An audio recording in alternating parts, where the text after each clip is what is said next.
High বন্ধু, welcome back to my channel Dipa পল্লত্তন জয়গুরু। সকাল থেকে কোনো ব্লগ দিতে পারিনি, আজকে যতটুকু পেরেছি অল্প অল্প কিছু তোমাদের কথার মাধ্যমে কিছু কিছু জিনিস শেয়ার করেছি। তো চলো চলে এসেছি সেই পর্বে, এই যে গোছানোর পর্ব চলে এসেছি।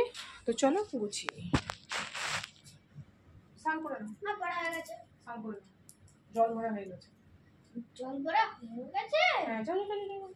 ওলে ঠিক আছে, যাও যাও যাও, আমরা গোছাতে যাও। যাবো। এইটা নিচে এটা পড়ে গেছে, একটু তুলে দে তো বাবা। কোনটা? ওই যে কোথায় রাখবো? চেয়ারে রাখ।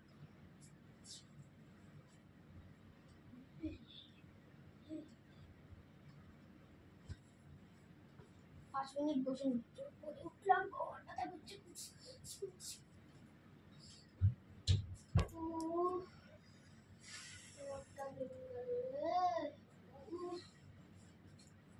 বলেছে আজকে আমার বল ফেলে দেবে, না পারলে না।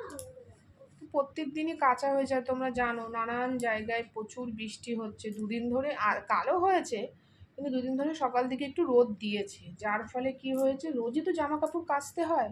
বিশেষ করে আমার আর ছেলেরটা না রোজ কাচতে হয়, জানো তো বন্ধু। ও ছোট মানুষ, আর আমিও সকাল হলে যে আমার বাসি জামা টামা ছাড়তে হয়, সেই কারণে ছেলের আর আমারটা রোজই কাচতে হয়, তো জমে যায়। তো সেগুলো যাই হোক রোদে রোদে রোদে রোদে শুকিয়ে দেখো আমার একদম ভরে গেছে চেয়ার। তো এগুলো যদি আমি একটুখানি সাইড করে না রাখি, আমার দেখতে বাজে লাগে, এটাই, আর কিছুই না।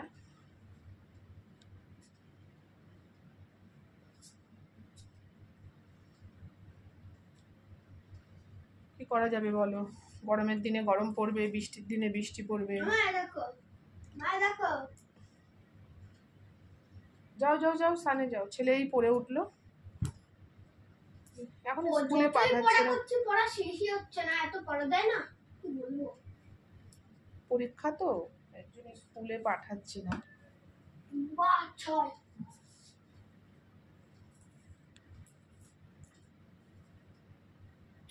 এসিটা কমিয়ে দে, এসিটা কমিয়ে দে।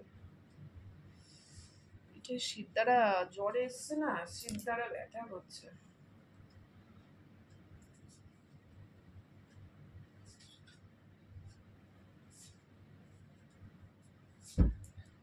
আমার মেডেলটা ঠিক করে দেখেছিলাম, ওই 12 যেটা পেয়েছিলাম পড়াশোনায়, আলমারিতে আছে তো, ওটা যত্ন করে রেখে দেবা, বড় হলে আমার স্মৃতি থাকবে ছোটবেলা পড়াশোনা। না মা, এই তো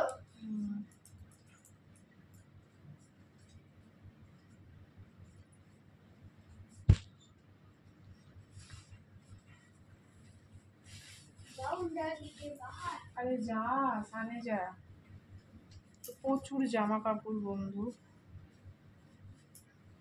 তো চলো, ভিডিওটা অনেক বড় হয়ে যাবে, জামা কাপড় ভাঁজ করে নিয়ে তোমাদের সাথে ফিরে আসছি।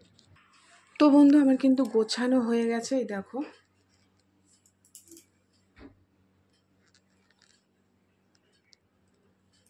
দেখো, এই দেখো,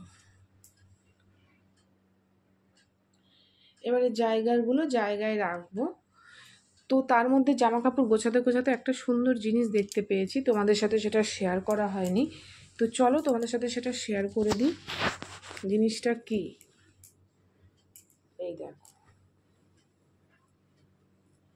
একটা গেঞ্জি আমার ছেলের জন্য নিয়ে এসছে, পাশের বাড়ি দিদিরা বৃন্দাবন গিয়েছিল, দেখো কত সুন্দর রাধা কৃষ্ণ, কৃষ্ণ আর রাধা গেঞ্জিটার কালারটাও কিন্তু সুন্দর।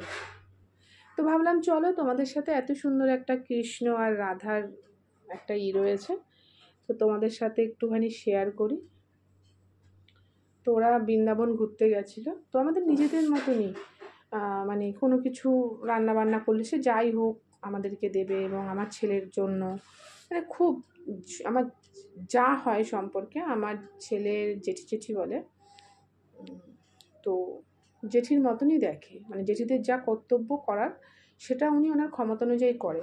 তাই ভাবলাম এত সুন্দর একটা গেঞ্জি দিয়েছে, তোমাদের সাথে শেয়ার, ভাঁজ করতে করতে এখানে পেলাম, তো ভাবলাম চলো তোমাদের সাথে এটা শেয়ার করে দিই। দেখো কত সুন্দর, পরলে পরে এত ভালো লাগবে না, মনে হবে আমার ছেলের বুকের মাঝখানেই রাধাকৃষ্ণ বিরাজ করেছে দেখো। তো চলো, অবশ্যই তোমরা কমেন্ট করে জানিও যে গেঞ্জিটা কেমন হয়েছে, গিফটটা কেমন হয়েছে, আমার ছেলে পেয়েছে। তো দেখো, এগুলো জায়গার জিনিস জায়গায় রেখে নিই। ব্লগটা আমি এখানেই শেষ করছি, দেখা হচ্ছে পরের ব্লগে।